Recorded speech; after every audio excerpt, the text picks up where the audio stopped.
Live at Genghis Cohen in the heart of Hollywood, it's the Nighttime Show. Tonight we have our head writer, Matt Walker. I'm the voice of the Nighttime Show, Mike Black. And we have our very special guest, producer of In Treatment, Big Time Rush, and currently Better Things, Joanne Toll. And now, the host of the Nighttime Show.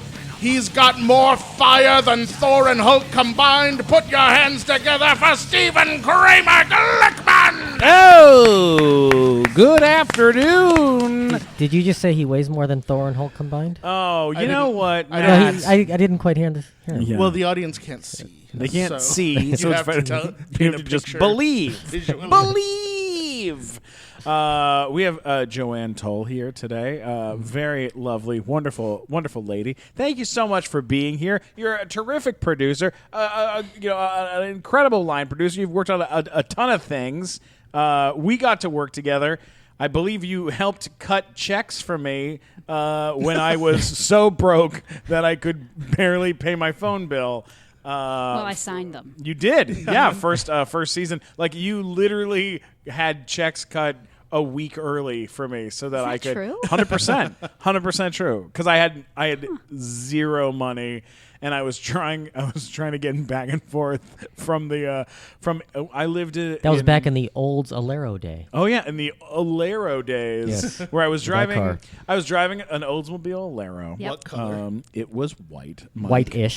It was whitish. Yeah. It was like an off-white. Hadn't been washed in about 4 years. Yes. Smoker's teeth white. Yes. Yes. It had really, really good features, though. One of the features was the sunroof was broken. Mm-hmm. The air conditioning was broken and did not work and had never worked. Yes. The alarm system on the car would trigger sometimes accidentally and go off, and I couldn't turn it off. And I because don't there was know no off why switch. you had an alarm, because nobody would ever want to steal that car. No one would want to steal an Oldsmobile Alero. People were insulted when it would go off near them. I would never steal this car. Yeah, get away from me. And then, this is true, I bought that car, and about 4 days after I bought it, the sunroof broke. And so then I drove it back over to Oldsmobile, and they had already gone out of business. That is true. That is a fact. So... so I have Joanne. You've got a special place in my heart because you helped me get through a weird period there. Helped him pay off that car. Yep. Yeah. I have zero memory of that, but I'm Well, glad. Yeah. This business is a strange and brutal business. Why did you get into this business in the first place? Where did you come from? Where'd you grow up? Where'd you grow up? IQ. I grew up in Philadelphia in the suburbs, and my now late sister was a comic in the 70s. What? Late 70s, early 80s. Who was your sister? Judy Toll. Oh, I know who that is. Well, Yeah, it was. totally. Yeah, it was. Yeah. of So course. I grew up around comics. I mean, if you ever watch the show I'm Dying Up Here, the Yeah. Showtime Yeah, show, sure, that is my childhood. Wow, Basically, really? stand-up comics. What were the Everywhere. clubs in Philly that you would there's- hang out at? Let's see. Well, Steve Young was the guy who ran at Comedy Works. Okay. Yeah. Was the big one, and then there were like a few little ones. I think it still is, isn't it? Yeah, Comedy Works is still a Is big it still club. there? Absolutely. Yeah. So he's a family friend. Known him for all my life. My Sweet 16 was there. Oh, Wow. nice. Oh my god. Oh, that we sounds like a had- terrible idea. It was awful. My parents thought it was really funny and didn't tell my sister, and then We she got had to get up. Yakov Smirnoff for your 16. It Your was sister Bobby performed? Slayton. Was Bobby the Slayton. Slayton. Oh my Oh. god. Yeah. What? That's true. Did your sister perform at your birthday? She had no idea that was happening. Yeah, my parents were God. very warped. Yeah. That's Yeah. hilarious. Yeah, Man. so all, relatives and my friends from high school were sitting in the audience, and it dawned on her kind of slowly when she saw, because, it's dark, you can't really see, but then she starts seeing, like, all these familiar people, and it dawned on her that I it like was that your my birthday invitation party. could have had like scheduled to appear on it. Yeah. Wow. It may There have. might be drop-in guests. Yeah. We don't We know. don't know. It's Wid, funny. Depends on who's in legendary town. Wid, maybe. Yeah. I don't know. Isn't it funny how parents kind of get what you do, but they don't totally, and then they just kind of think that they can help out. Yeah. Like Let's do this. like Yeah. like my I love my mom so much, but she'll call me almost every week and go, oh, I heard a comedian that you should have on your live show. I'll go, who is it? And she'll go, oh, God, who is it? Now you're going to put me to the test. That's what she always says. Now you're going to put me to the test. I'm like, well, who is it, Mom? She goes, okay, I'll tell you. He had a show, okay, and he is from New York. He is a New Yorker, and oh gosh, on the show he had a bunch of people that were friends of his, and Jerry Seinfeld. Like, oh my God. Yeah, no, for sure. You know, she'll call up and say, squeeze him in. Why can't you get Rosie O'Donnell to be on your show? I'm like, I don't. Or Roseanne. She'll ask for Roseanne. Yeah. Can Roseanne do the show? Absolutely. I'm like, of course she can. She can. Of course. Yeah. She's very funny. Why won't you invite her? Just invite her. What's the harm in inviting? Like, that's usually what's the harm in inviting? Like, I don't know what the harm is inviting. It's just taking time away from my life. Yeah. My mother said that she would really appreciate it if you would come. If you would be on my show, that would be great. That's amazing. Yes. So did you work on projects in the business at all when you were growing up? Like, did you have any experience with it growing up? No, I didn't. I just went to college in the 80s and majored in communications like Where'd you go to school? Everybody else. I went to Boston University. Okay. Nice. And same school as Howard Stern. That's right. And Rosie O'Donnell. Yeah. Wow. Oh. Hey. Apparently she didn't finish. That's the word. That's all right. I don't That's know. okay. well, now she's not doing the show. Yeah, now she's definitely not doing crap. it. I'm sorry. No, you blew it. You can I'm edit that pretty out. sure it's You not your blew fault. it. I'm so sorry. She just canceled. Yeah, that was Roseanne what would was be good holding then. her back. Yeah, Roseanne. We can get Roseanne. I have nothing to say about her. No idea where she went to college. None. And then, I studied film and television. And then, I used to visit my sister here. And she was a member of the Groundlings Company. And cool. I used to come and hang out as a, late teenager and college years here. And decided to move out when I graduated. Who were some of the people in the company that you kind of remember as sticking out? I'm still friends with a lot of them. George McGrath, Jim Dugan, Kate Benton, Mindy Sterling, Tim Stack, Kathy Griffin. I was at the very first time Kathy Griffin ever tried doing stand-up. I was there. What? My sister and I went to support and help her out.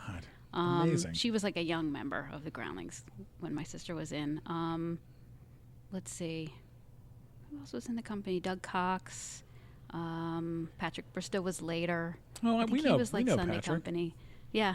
Yeah. Lots of good names. That's amazing. Tim Stack is so talented. I love that guy. Oh yeah. Like, I remember I used to watch, he had a fake talk show that was like a fake Richard Bay style. Dick Dietrich, nighttime. Show. My Yeah. sister was the voice. Really? Okay. I Yeah. loved that show. Very cool. Yeah. That's like the yeah. only comedy show I ever watched with my parents. Like, they somehow would sit through that one. It was like the only thing they actually kind of enjoyed because they like talk shows. He I is loved so that ahead of show. his time. Yeah. Yeah. Yeah. So I used to babysit his kids. Wow. Oh my God. Yeah. Phil Hartman, I was his babysitters. Oh, wow. What? Really? Yeah. At the time, he only had one, but yeah. Wow. So grew up around. Around Yes, you knew a those. lot of all those people. Yeah. Yeah.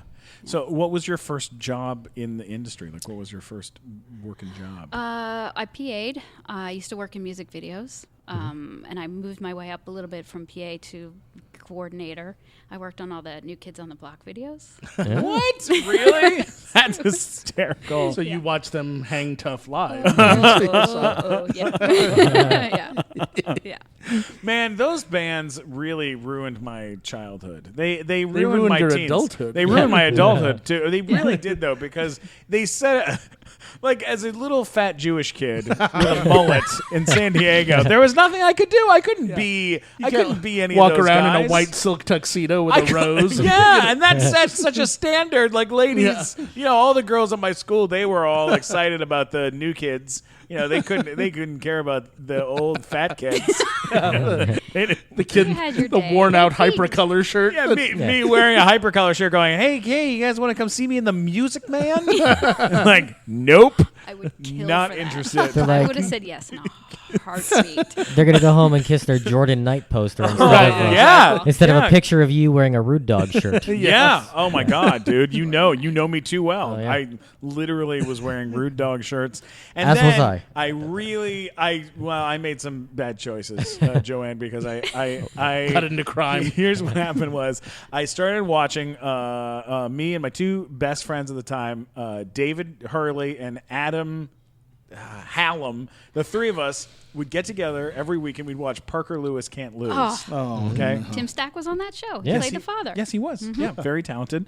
And we'd watch the show, and then we started saying who was which guy, on the show. And so I went out and I bought those silk shirts that Parker Lewis would wear on the show. Now you would think I like that it came to a vote and you were voted Parker Lewis. Oh yeah, of I the voted group. myself Yeah. Parker Lewis. I was like, I'm the Parker Lewis. They were like, you're the Kubiak, Yeah. and I was like, I'm not the.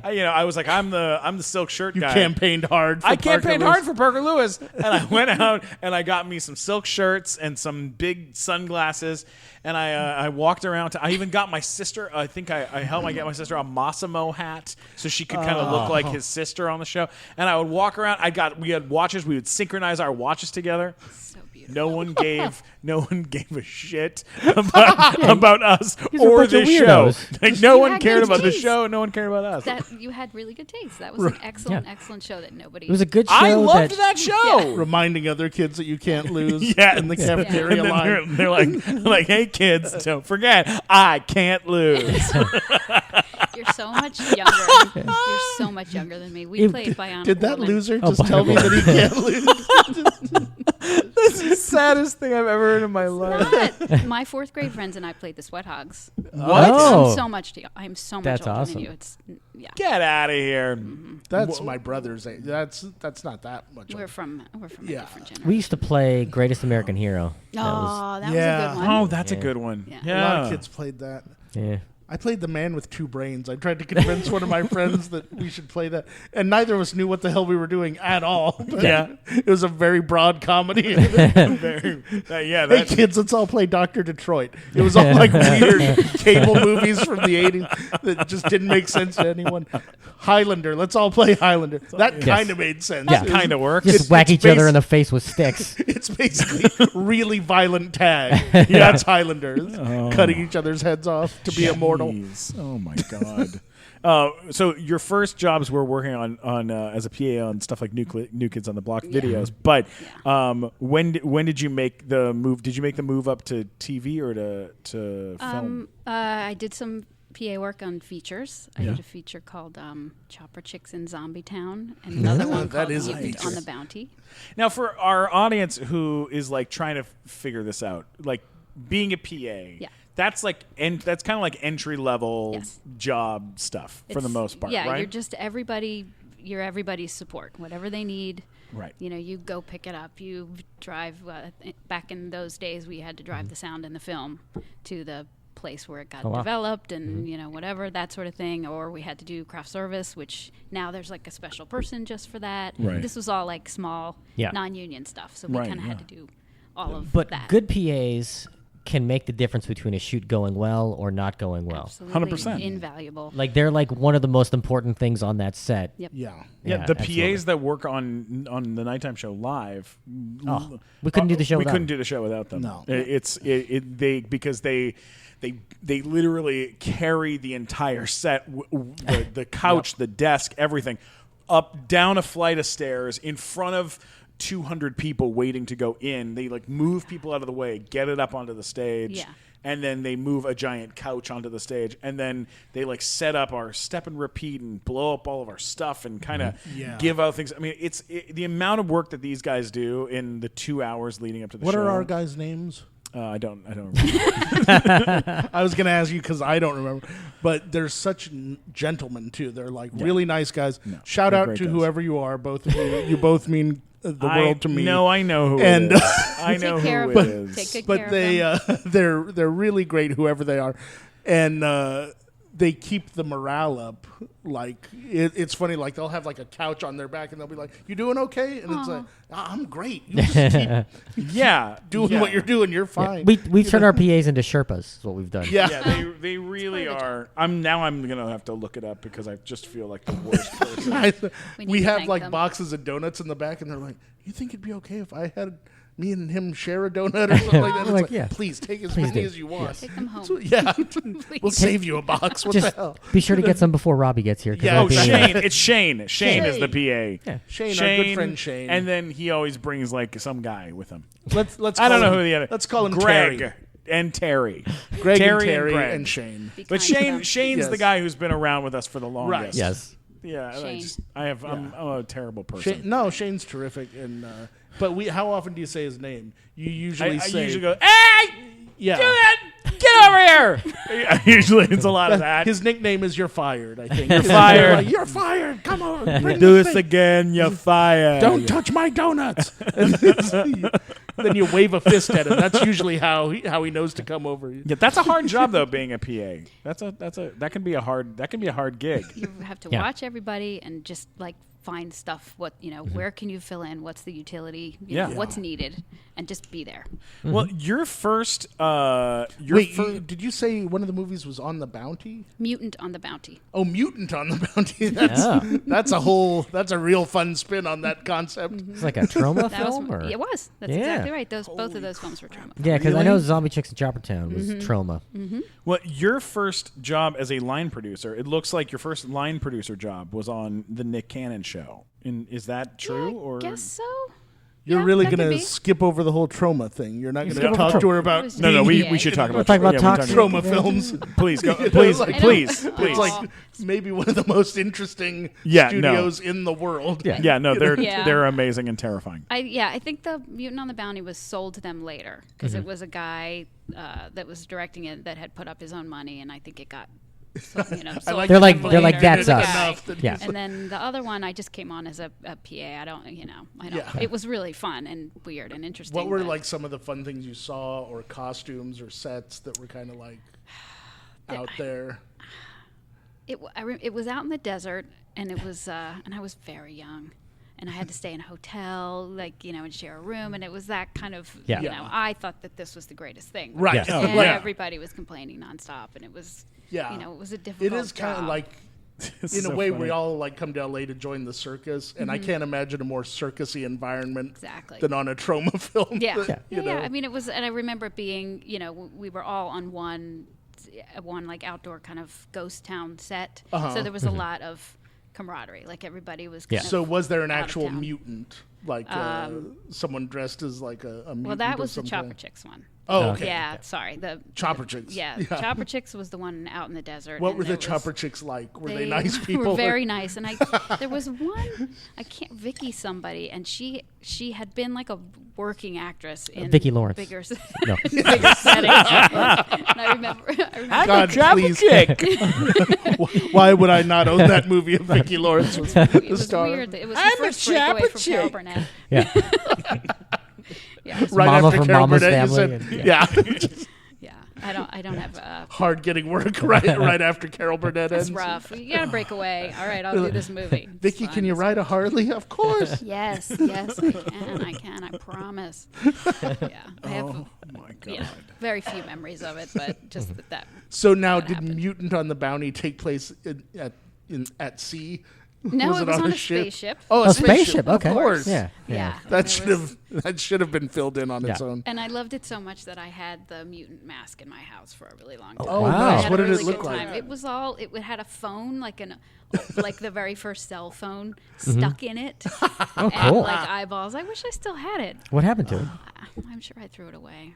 Ah. And I was friendly with the director for a long time. And There's some collector out there in like Toledo Yeah, where he's like like, that's like the thing. No, it's Why my would favorite you? movie. Yeah. Sorry, it had the bust, like the wig bust that it was pinned to Oh, for wow. years. So it was a full mask, like face and everything. Yeah, so you could put that on and walk around conventions, and people would be like, "Wow, that's the best cosplay I've ever seen." Like, Yeah. Yeah. Oh, totally. You're the mutant from Mutant on the Bounty from 1988. Finally, finally.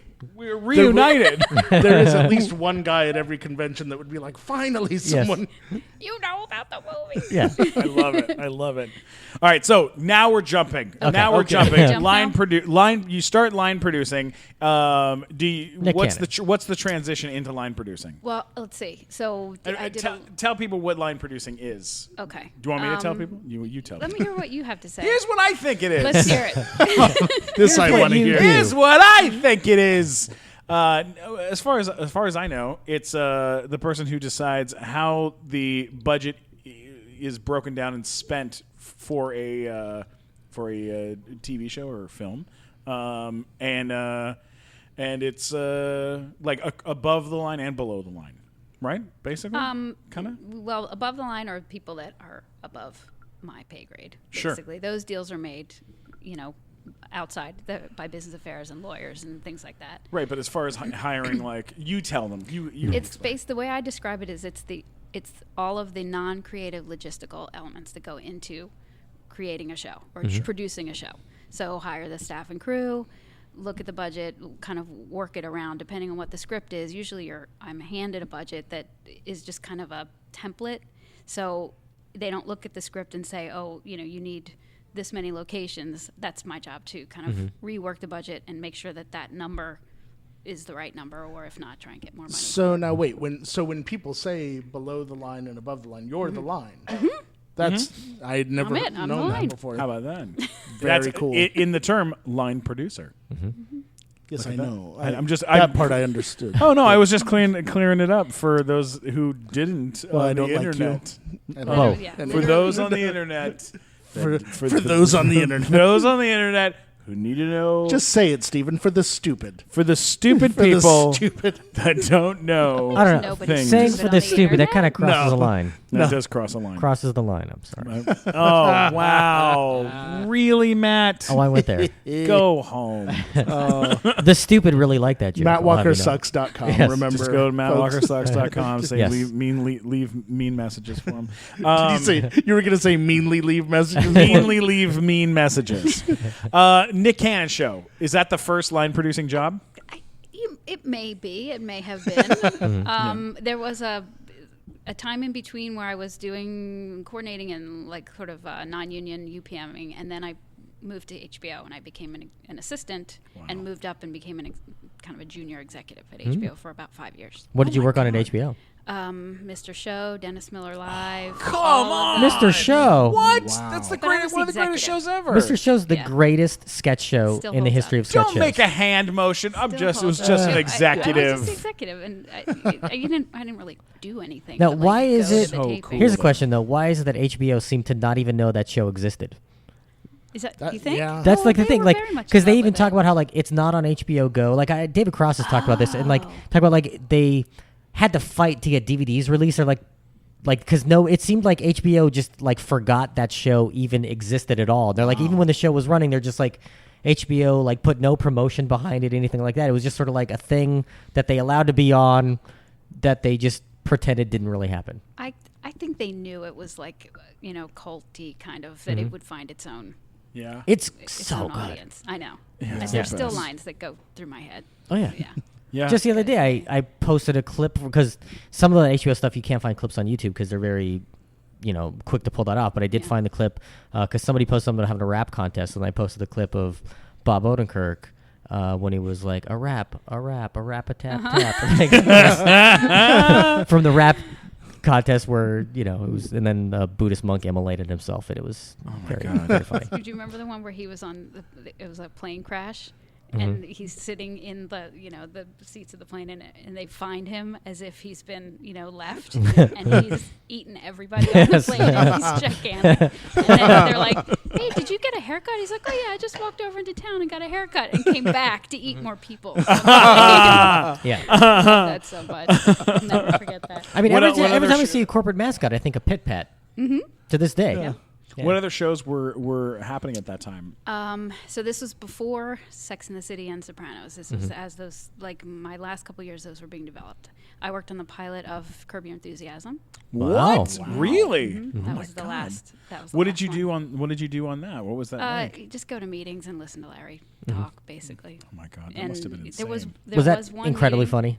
He's a genius. Yeah. We sat around at a table where they were presenting like, here's what the set's going to look like, and here's the locations, and because it was only supposed to be a special, Yeah. and they thought maybe. So it was going to culminate with him doing his stand-up special. That was the whole thing of him coming back to doing stand-up and seeing what it was like, and HBO giving him a special. So he sat around the table and he said, and we're going to shoot this on Saturday, and you're all going to be here. And he's pointing at all of us like we're going to be in the show. And all of us looked at each other and were, no, that's not happening. Yeah. No. So then they wound up casting people, of course, to play executives. Yeah. Can you imagine? Did they? Yeah. Now, did they? You could have. Well, I mean, you could have been you in there. Would have been awful. You know, like in the special, Did you have any say in who was cast as you? Or It was my sister. oh, was it? Yeah, Are you serious? Yeah. Oh, that's awesome. Oh yeah, my yeah. God, She's that's in incredible. 2 or 3. Did you help her episodes, get I think. that gig? Like, are you like, I hey, you didn't. should hire? I Whoa, did she just nothing to do with auditioned it. and all that. Oh, Marla that's Garland, Jeff hilarious. Garland's wife, was the casting director, and they were friendly. And Larry liked her. I think Larry knew Yeah, her. that's awesome. Did they Yeah. make a decision to, because like in that special, it's all about leading up to him doing stand up, and then he doesn't do stand up. Right. Which At is, the end. it's kind of weird because that is how Seinfeld, the TV show, started. Was that same exact thing? Yeah. Yeah. Yeah. Now, was that planned the whole time that he wasn't going to do stand up Yeah. at the end? Yeah. Okay. All right. That's hysterical. Yeah. Yeah. Oh my Now, God. was your sister? Do you feel like she was playing you or playing her own? Oh, she was definitely executive? doing her own Oh, thing, but she asked me a couple things. Like she was Yeah. really more supposed to be a creative executive, Oh, and they okay. were talking about different, stand-up hours that they were going to do. So I threw names at her and Oh, told her what okay. to wear. And that was Yeah. about it. Oh, that's so funny. That must have been a blast to be around a show Yeah. like that, getting designed. Have you did you watch most of it? Did you watch the show? Yeah. I think it's amazing. We were at the time like, it's just one thing. What are they going to do? Yeah. How's this going to keep going? And Yeah. now it's like Yeah. 20 years later. Yeah, right. That's like everything going.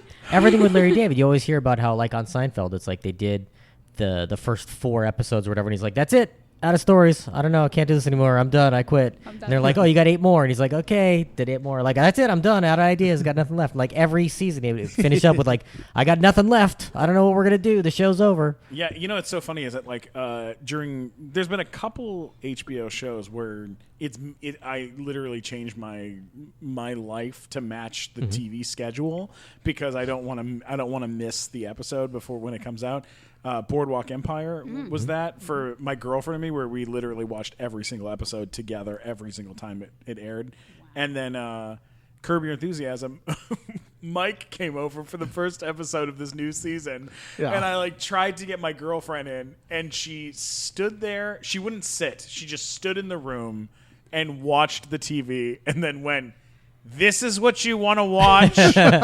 This is what you like." And I was like, "Get the out of here!" Like we've been waiting, 6 years for this to Several come years. back. Get the hell out of the room if you're not gonna sit and watch it. She was like, "Enjoy," and like, "This is what you enjoy, and like stormed And then off. she made a humongous sandwich and left. Yeah, well, yeah, that's what she does. She really does not like Larry David because I do way too many Larry. When I do Larry David things, Larry David is your new Parker Lewis. yeah, Yes. he really is. It's 100% true. happening? We just had a thing. This is 100% true. We went to for her birthday. I went with her to like a very fancy place, like a Saks Fifth Avenue kind of place, and I bought her these very nice sandals, which is what she wanted. These fancy schmancy sandals.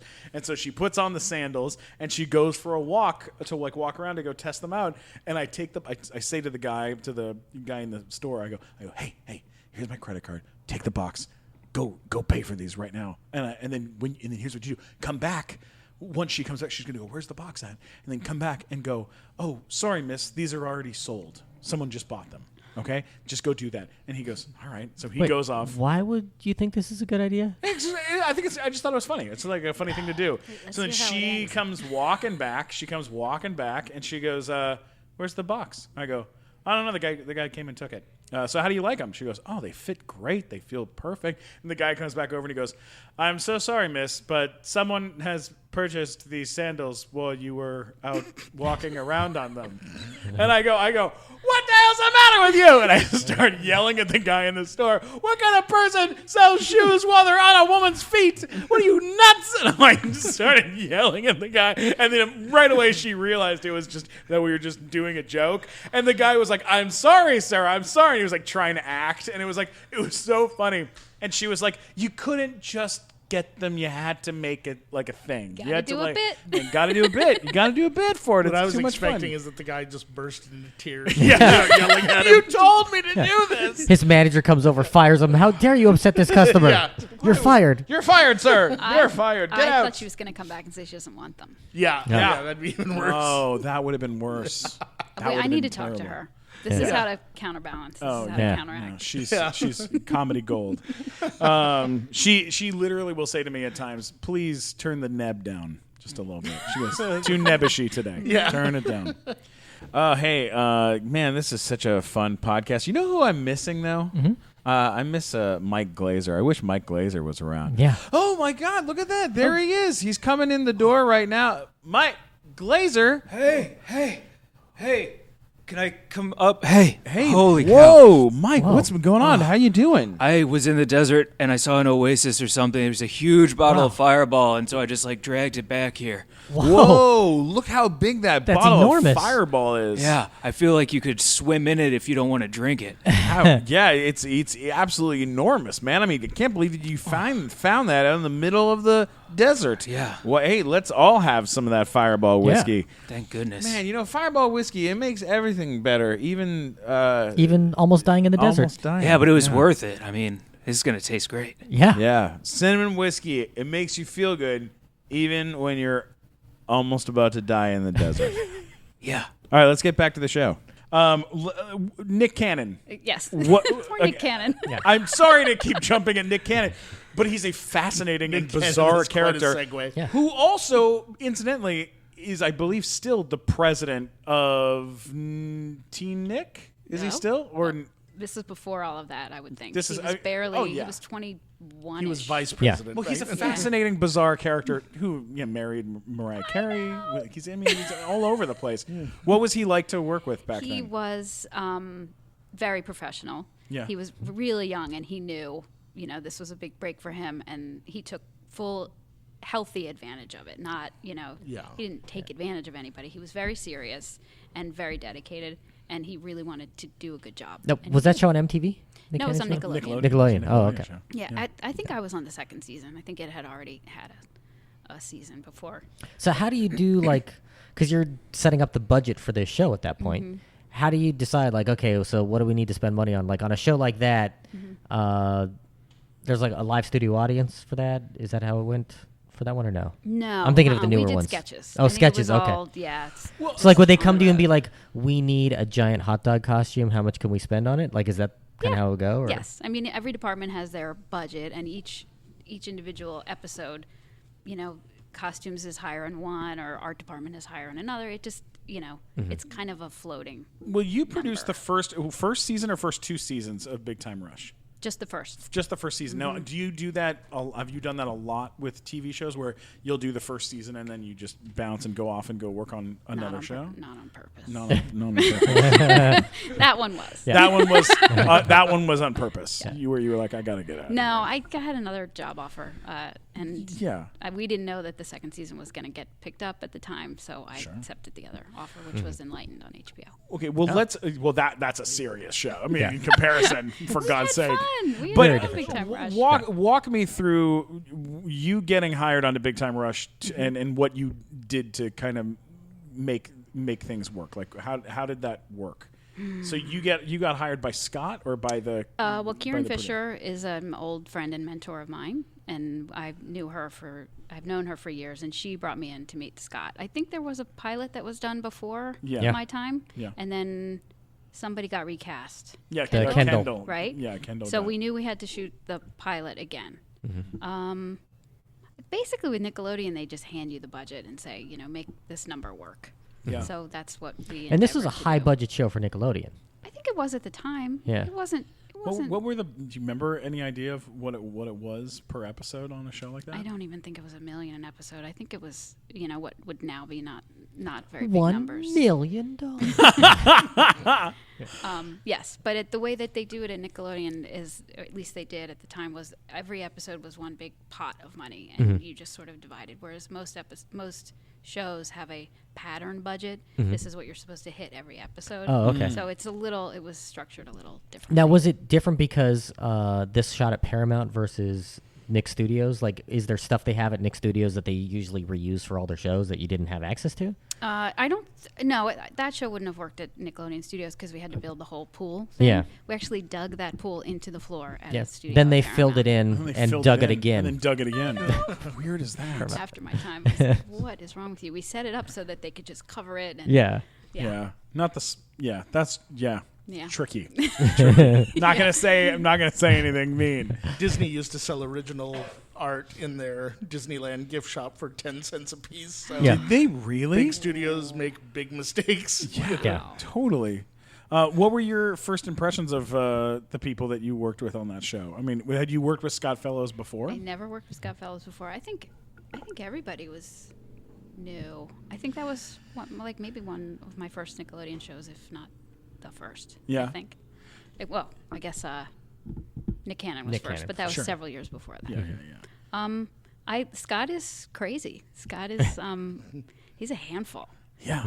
And there was a lot going on. And I mean, my main memory, well, two things: you playing the piano, and we were always like, Glickman, Yeah. stop. Oh, what? Oh, okay, got it. Okay. And then Scott, well, a couple of things. There was one, we never had the script until right before, because Right, he was yeah. writing them as the other ones were shooting. He would be sitting on stage writing them. Yeah.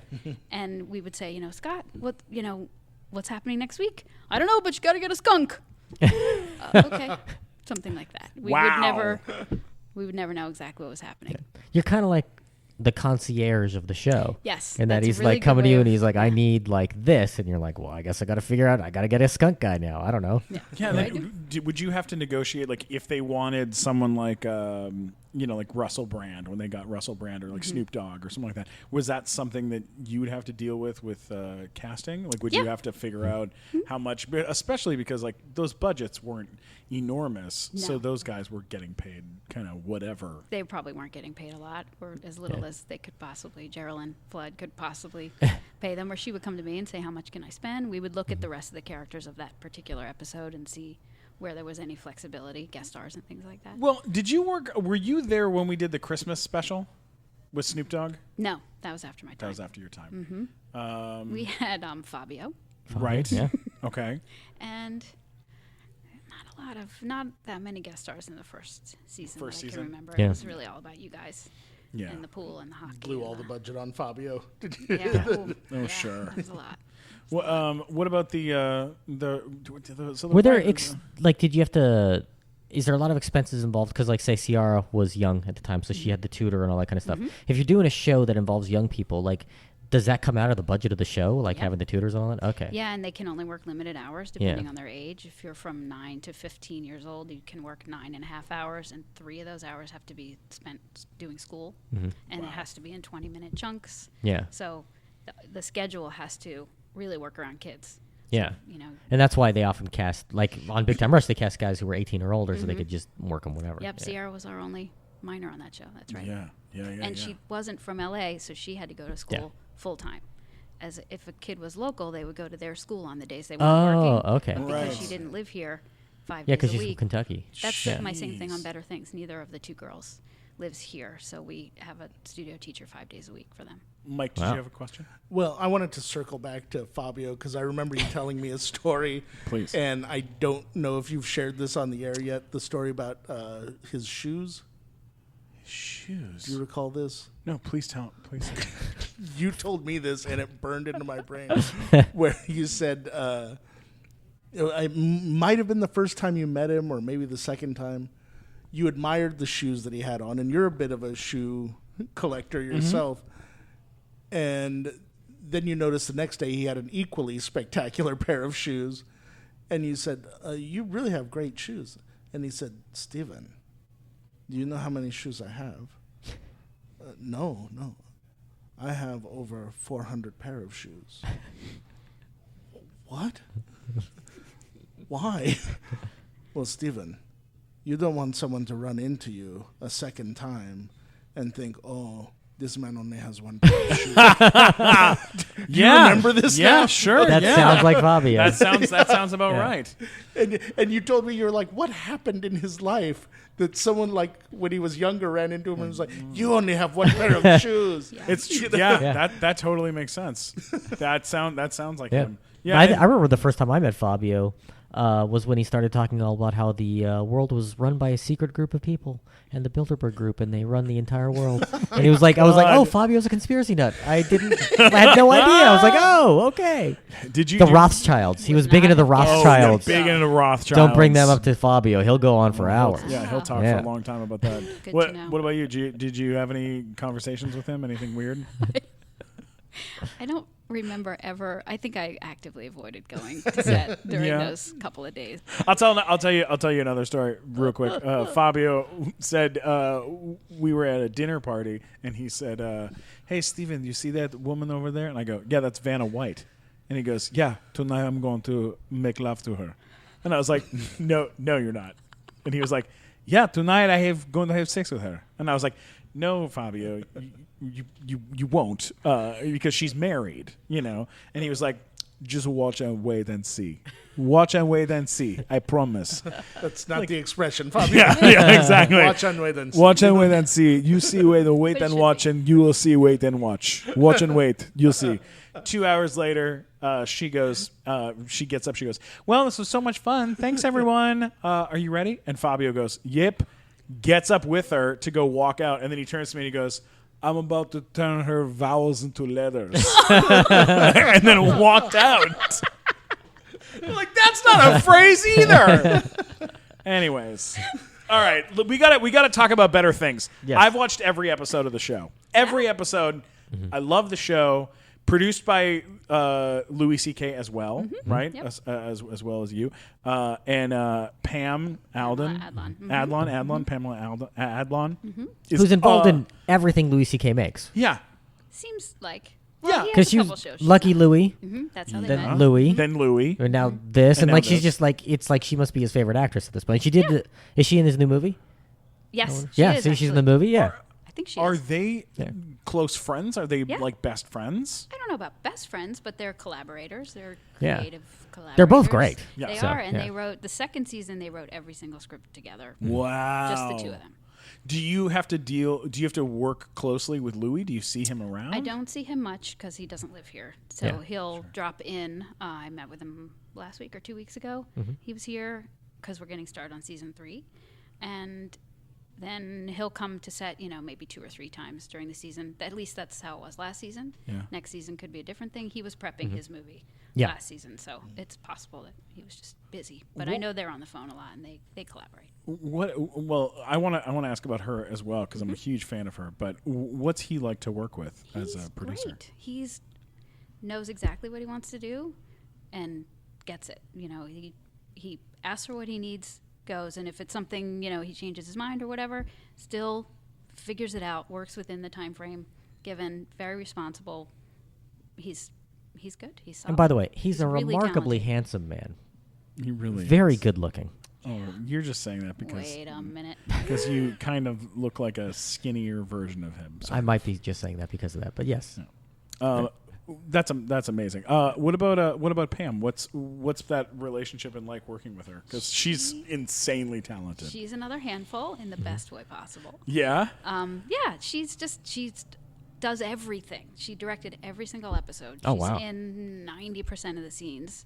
Wrote all of it with Louis. So she's living it. So the only person who can make any of the decisions or answer any of the questions or whatever is her. It's all in her head, and we are just guessing until It's she always tells us admirable what to it is. see like someone that followed it's a tradition that goes back to like Charlie Chaplin and Buster Keaton of people that just kind of are one-stop shops for all of it for Yep. whatever story they're trying to tell. So- Yeah, you know. she's When amazing. when somebody like that is on a show and they have to come to you for budgetary reasons, how hard is it to say no to them on things? I don't. Okay. Out loud. That's the secret. Don't Don't say Not no. her. You just figure it No, out. we figure it out. Okay. Like, what's the Work around it What's the somehow. hardest thing she asked you to obtain where you're like, oh, I don't know how I'm going to do that, and then you made it happen? Like, well, there must be something like that where you did something where. Well, Yeah, where does it get challenging? it gets challenging in schedules because this last season we cross-boarded all 10 episodes, which means we made it like a movie. We took all 10 scripts and boarded them so that it made sense to produce them. Sure. And so that caused a lot of actor issues. So if an Yeah. actor wasn't available, for switching it around made it very complicated. So the AD and I have to work, very closely together, and the location people, because as things are switching around, it gets complicated. So, for instance, there was an actor who was on Narcos, and he wasn't going to be available for the window that we needed him. So we literally had to flip-flop 2 weeks, which is fine in regular world. But for us, we try and keep things in order so that she can keep her head on straight and be Very acting and difficult. directing and producing and know what's coming. And when a whole week has to flip-flop, that's hard on her. But the actors are the most important thing to her, so that was okay. That's what How we many did. kids does she have in real life? 3. She has 3 girls. 3 girls. Yeah. Yeah. Those kids are amazing. I mean, there's an episode last season where her oldest daughter is dating this guy who's kind of a piece of shit. And he's older and is like kind of pressuring her a little bit, and she's trying to be the cool mom because she knows that, like, if you say no, you can't date this older guy, she's gonna rebel and she's gonna run off with him. And so she's trying to play that game. And I've seen so many parents in real life have to deal with that type of situation. Yeah. And there's this amazing moment where the daughter finally pulls her aside and is like, I can't do this. I'm in over my head. I'm in over my head. I need your help, Mom. And then she goes and And gets rid of the guy. Did you watch her Pamela's face go from like satisfied, I got, this is so good, to, oh my God, I have to take care of my daughter. Yeah. In like an instant. It's so good. Yeah. And I talked to Pam at the premiere of a movie that a film that she's in. There's a movie that she was in that I can't. I think it's called My First Kiss or something like that. Yeah. Yeah. I went to the premiere of that, and I talked to Pam about that. Her first kiss. Something. Her first kiss or something. Yeah. And we talked about that episode there, and just how it's like. I mean, the work that she does on that show, her acting work and her kids' acting work is fucking next level. Like, it's some of the best acting that's on TV. Yeah. And I think a lot of that is because of the storyline, because you guys are shooting it in order, and you guys are doing stuff like shooting episodes where they can have an arc, and as actors they can build that arc in real time. That can only help. I mean, Stranger Things season 2, I think they shot the entire, episode for episode. They shot everything in order so that everyone would feel it. Could feel the ride of the show. Yeah. And I think that's a really important thing. And I know sometimes I think Scott sometimes would try to do that back in the day on our show, but not really. I think it was like, today you get hit with a pie, tomorrow you fall off a bridge. Yes. What was challenging about that show and his writing was he wrote it like a cartoon. Yeah. So, people don't fly and jump and set on fire in less than an hour. So things take time. And he would write, if you watch any animated show, particularly the ones he wrote, it's scene. And that's a lot of time to schedule. They're short scenes with a lot of people in them. Yeah. That take hours. So our schedule was rough on that show and very challenging. I got a couple more real quick before we wrap things up. Okay.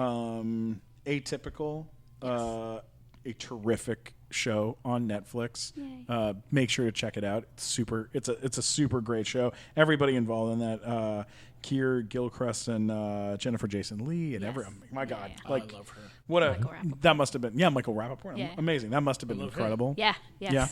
They were a lovely cast. Why am I not watching this show yet? Yeah, watch that show. What's the matter with you? Everyone you love is in it. Everything I love is in that show, and I haven't watched it yet. Michael Rappaport's great. I have a good picture of him with a turtle. There's a pet turtle in the show. Jennifer Jason Leigh is one of the most extraordinary and underrated actresses I think that's of our true. time. I think Yep. And, She's really good. yeah. Do you want to be just like her? Like, I do. I admire her quite a bit. Would you cut your hair to look like? I don't know. She had a lateral lisp for a while, I think. As I would drop that, but otherwise, So I would be exactly like Jennifer Did Jason you Leigh. play You'll Fast single Times white at female. Ridgemont High when you were in high school? Oh, of course. Yeah. And you were Jennifer I- Jason Leigh. Yes. Yeah, I wasn't like all the other kids watching it to masturbate. I was watching it to learn more of her mannerisms. I'm very method. Wow, that's a lot of information. You always struck me as more of a Phoebe Cates kind of guy too. Well, thank you. That's flattering. Yeah. But no. I actually have a shirt that says Phoebe Cates kind of guy.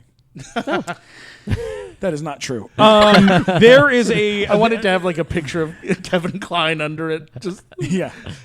There is one last project we have to talk about before we wrap up, and this one is a little close. It's a little close to home for everyone that's sitting at this table, because we are all friends with these people. Benji Aflalo and Esther Pravitsky created a show together, right, along with Andy Samberg and a bunch of other people, called Alone Together, which premieres in January, I believe. That's right. And January 10th is the premiere of in 2018, and you produced on that show. And that show, I watched the original pilot for it that I believe they made themselves. Yes. Yeah. Can you it's tell me a little bit? Tell me what you know about this project, and tell us a little bit about it, because it's fucking awesome. It's they're so funny. I mean, it's just based on who they are, which is like they're platonic and they're misfits kind of in this town, or they perceive themselves to be misfits in this town. And he has like this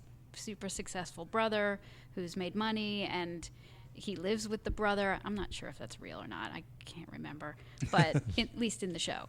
So, and they're like these lovable kind of losers, and all these, the brother has this beautiful girlfriend, and they come and see Benji and Esther, and everyone assumes they're a couple, which to them was like, oh, never in a million years. But yet, like, they are like each other's conscience, everything, and they are really funny together, and they're just like that. I mean, the way they bounce off. they're both really funny people, like just in conversation.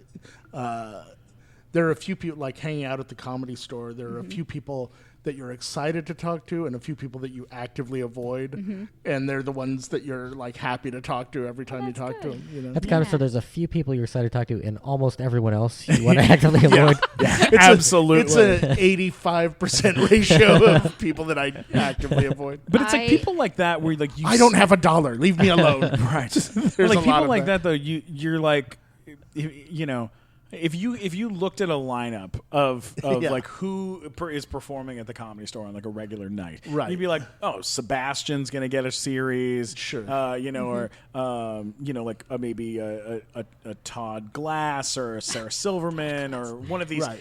You look at these people, and then there's these other people who are like the people who go at either they perform at the beginning of the show or at the end of the show, or they're up in the belly room, or they're up in the belly room, and those people most likely are the people that are going to pop off and explode a lot and get noticed and get cast because they're interesting types and different types, and these two are like they're such weird, funny types on their own. Yeah. And for them to literally, with their own money and their own time, go out, write a fucking pilot and go shoot it themselves with their own money and their own energy, and then sell it and have it be like one of the first comedy shows that Freeform is doing.